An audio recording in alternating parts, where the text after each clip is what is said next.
that'll do it for the first main topic. Let's get into the second main topic. The second main topic is going to be just the WSL results from match week. I believe it's 15 now, if I'm not mistaken. It's getting a little hard to keep track of because games keep getting postponed, games keep getting made up. All the weeks are literally starting to meld together. In fact, I'm including all the results starting from Wednesday all the way to Sunday, when in some cases teams had 2 games to play. So just kind of bear with me and keep that in mind as I'm giving you these results. But let's get into some of the results from around the league. First, we were supposed to have Birmingham City and Aston Villa play, but that game was postponed. Next up, we had Brighton and West Ham's United.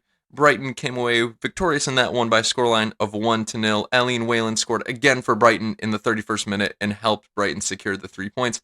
They have secured some very big points in the last couple matches. That's 2 wins in a row. Considering they were kind of at the bottom of the table, this is great news for their club. Then moving on to one of the biggest games of the match week, which was Chelsea and Arsenal. Chelsea won by a scoreline of 3-0, pretty much doing a pretty large blow to Arsenal's Champions League's hopes, but I digress. Pernille Harder started off the scoring in the 40th minute. She followed it up 10 minutes later in the 58th minute with another goal, making it a brace.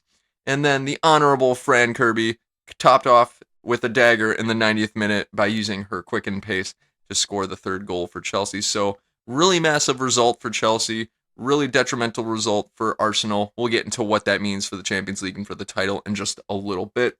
Moving on to the next match, we were supposed to have Tottenham and Bristol City. However, that match was postponed for reasons that I don't really know why. I'm still trying to figure out why some of these matches are getting postponed, but I'll talk about that in a second. Then we had the honorable third Manchester derby of the season, and to my despair, Manchester City won this one pretty handily by scoreline. Manchester City won this one by scoreline of 3 to Manchester United's 0. Lucy Bronze opened the scoring off of a set piece in the 23rd minute. The ball was rebounded to her. She shot it into the right side of goal and scored. Lauren Hemp scored later on in the second half in the 71st minute, where she took it off the bounce, deflected off the head of Amy Turner, hit the bar, and went in. I would say that Amy Turner probably deflected it in, but then again, it was going in anyway, so that's neither here nor there. Then Caroline Weir finished off the scoring in the 84th minute with an absolute worldy of a chip shot. She basically got the ball just outside the penalty area, did a step back, shipped it from outside the penalty area over Mary Earps into goal. It was world class. For those of you who have not seen the goal, please do yourself a favor. Go on the FA Player app right now and try to find the goal, or look it up on YouTube. That's how I originally did it too. So this is a really big bummer for Manchester United. A really big boost to Manchester City, considering that they've won their last 8 WSL matches in a row. That's not unbeaten. That's just winning 8 matches in a row. They're on an incredible run, and it's impressive that Gareth Taylor has got this team clicking on all cylinders and beating teams in the top 4 readily and consistently. So good on Manchester City. The flip side of the coin is Manchester United are now in a state of official bad form. They've lost their last 2 matches, if I'm not mistaken. Let me double check that, but they have lost 2 matches in recent memory. They have dropped to third in the table, which isn't that bad because they're still in Champions League contention, but Arsenal are chipping away closely behind them, so that's something that we got to keep in mind as the season goes on. Manchester United really didn't look great from what I saw in the game. I didn't get to watch the game live because I had other things going on. But either way, Manchester City dominated and came away with a win that I would say is well deserved. Moving on to the next match is Aston Villa and Arsenal, which was postponed. Again, poor Arsenal. I feel so bad for the squad. They're trying to get to the Champions League, and again, their pitch isn't equipped to handle the extreme weather conditions. The pitch was frozen today, and the match couldn't be played. Like I said, I've ranted about that before. I won't rant again because you guys have heard it already. But I want to take a moment here to exercise some consistency, because for Birmingham City, Aston Villa, Tottenham, and Bristol, those 2 fixtures also were postponed. If I knew the reasons, and if they hypothetically were due to weather conditions, I mean, come on, the pitches have to be more the pitches have to be more well equipped to handle weather in that case. These are professional teams that are playing at the top tier of English football, and their games should be played no matter what the weather looks like, and shouldn't be postponed due to things outside of due to weather, I guess I'll say. I'm trying to phrase this very correctly and delicately because I'm trying to be precise in what my claims are being, but that's speculation. If it's due to weather, then the clubs have got to do what they can to upgrade the pitch so that these games can be played because every point is precious for these teams, and these ladies give their all to play at the top tier of English football. So I'll just leave it at that. Thanks for bearing with me there. Moving on to the next match, we've got Reading and Everton. This game ended in a draw. Reading won, Everton won.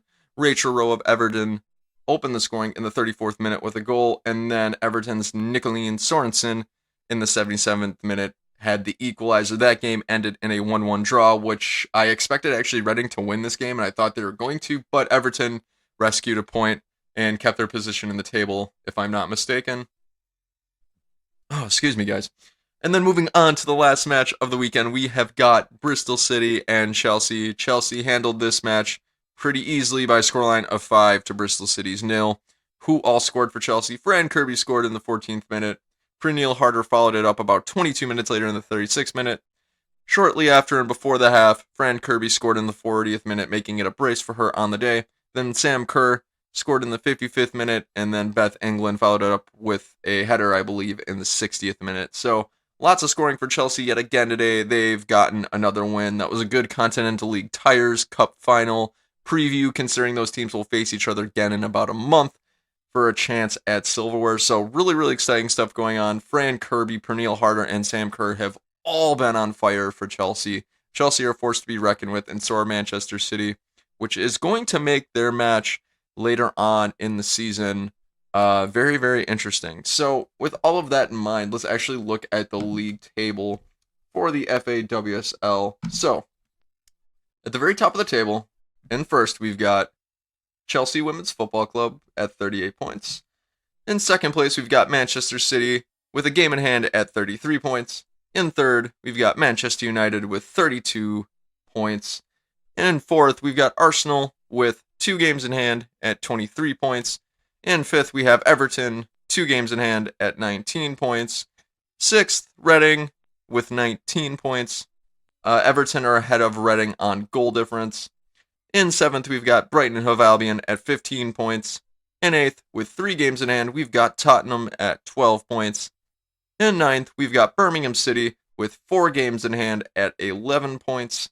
In 10th, we've got Aston Villa with 3 games in hand at 10 points. Then in 11th, we've got West Ham's United with 2 games in hand at 8 points. And then lastly, we have Bristol City with 1 game in hand at 6 points. So the races at the top and the bottom of the table are getting really tight. With so many games being in hand for a lot of these teams, it's going to be really interesting to see how this is all going to shape up. It's amazing how many that Birmingham City is now up to 4 games that they have to make up. That's a whole month's worth of fixtures they've got to make up in the next 8 weeks. I believe there's 8 match weeks left in the season, maybe 9. It's going to be wild, and the players are going to be tired, but we'll see how that goes. What do the results of this week mean for the Champions League? As you guys just heard me say, we have Chelsea in first, Manchester City second, Manchester United third, Arsenal in fourth, and the top of the table is just getting really close. Right now, it would seem that Chelsea, City, and United, just based off points, have a pretty good commanding lead. However, with Arsenal having 2 games in hand, that leaves room for debate. I said last week, for those of you who didn't get a chance to watch the podcast episode from last week, I talked about what Arsenal would have to do between the date I recorded that segment and the end of the season to make it to Champions League football and squeeze into that top 3. I said originally that if Arsenal dropped 3 points, the next best shot they'd have would be that United would then have to drop 5 points between then and the rest of the season, and then Arsenal would have to be ahead on goal difference. So what does that really mean for the rest of the season in terms of Champions League? Well, first, my hypothesis that they would drop 3 points, it has come true, so this is the reality of their situation. This is what Arsenal has to do to make it to the Champions League. They have to, or this is one scenario where Arsenal can make it to the Champions League for next season. This is probably the more likely of the scenarios, but anyways, this is what will have to happen. 1, they'd have to win out for the rest of the season. United would have to drop 5 points, and Arsenal would have to be ahead on goal difference. That's just sticking consistently with what claims I was making in last week's podcast episode. Well, since then, Arsenal have dropped 3 points, but United also lost and dropped 3 points, meaning only 2 points would remain, assuming that Arsenal wins out between them and Manchester United, assuming that they both win out for the rest of the season. Stick with me here. But this makes the Arsenal and Manchester United match next month really, really interesting because, hypothetically speaking, if Arsenal were to win out the rest of the season and they were to beat Manchester United, they would invariably have a Champions League spot for next season. So it makes it really, really exciting. Of course, there are many variables that could happen that would prevent that from being true. For example, Arsenal and Man United could start drawing a few games. They could start losing games together. Things like that. This is based purely on the assumption that Arsenal is winning out. So that whether that's a valid claim or assumption, or whether it's a valid claim or assumption for United that they'll win out, that remains to be seen. However, that's just putting it in very simple terms. I just wanted to shed some light on that, just to give you guys an idea of what's at stake for when they play each other next month. It is going to, I believe, decide the Champions League for next season. It'll be really, really interesting to see. So stay tuned and we'll see how it goes. On the flip side of that coin, what does it mean for the title race? Well, basically, now that United have lost again, it would seem that the title is pretty much out of reach for them. They don't play Chelsea or City again for the rest of the season. If they would have beaten them in both games, they would have gained much needed ground and probably would be my favorites to win the title. Because one, United would still be, actually no, they wouldn't still be unbeaten, but they'd probably have a stronger foothold on the league, at least in the first spot. But it looks with that now that Manchester City and Chelsea are going to be the favorites. And it's also looking kind of likely that with the run of form both teams are having, that they could win out for the rest of the season. When you look at the teams they're playing, I don't see either one of them losing. But with that in mind, it also makes their match really interesting. Manchester City and Chelsea, for those of you who may not know, play each other one more time before season's end. They play each other in April towards the end of the season. So my prediction is going to be that that game is going to decide who will win the league title. That's just where I'm going with it. Because honestly, I really don't see Manchester City or Chelsea losing any other game for the rest of the season, barring an upset or surprise. And from what we saw last week, we can see that that is certainly possible, that shock, upsets, and surprises can happen in this league, which is what part of it makes it so great. That's something to keep in mind as well. So my prediction would be that the games that there will be 2 other games for the rest of the season that will decide who will make Champions League and who will make the title. The Manchester City Chelsea game will decide the title. The Arsenal Man United game will decide who will get that 3rd Champions League spot. That's all just predictions. It's all speculations, but here we are. It's going to make it really, really exciting. Conversely, on the bottom of the table, that with so many games in hand, like I said, it's so hard to call what's going to go down because there's so many games in hand. We've got teams that are in the bottom 3 that still have like 3 games to make up. Aston Villa has 3 to make up. Birmingham City's got 4 to make up. So trying to make predictions and trying to think of who's going to get relegated, that becomes really difficult. I think this is going to come down to a relegation battle between West Ham United and Bristol City. I feel for Bristol City because I still think they have a chance to get out of relegation. My prediction, I will still stay consistent, is that they will get relegated by the end of the season. I don't wish that upon anybody, but that if I had to make a call, that would be my prediction. I'm also having a hot take that Ebony Salmon will probably be going to a different team by the time the next season starts, but that's just a different hot take that I made in a TikTok video, and I wanted to shed some light on that here. So guys, that with all the match results going down this week, that is what's at stake for the rest of the season. Who do you think will take home the title? Who do you think will get relegated? Who do you think will make Champions League? Feel free to jump down in the comments below and let me know what your predictions are. Alright guys, so with the second main topic down and out of the way, let's get into our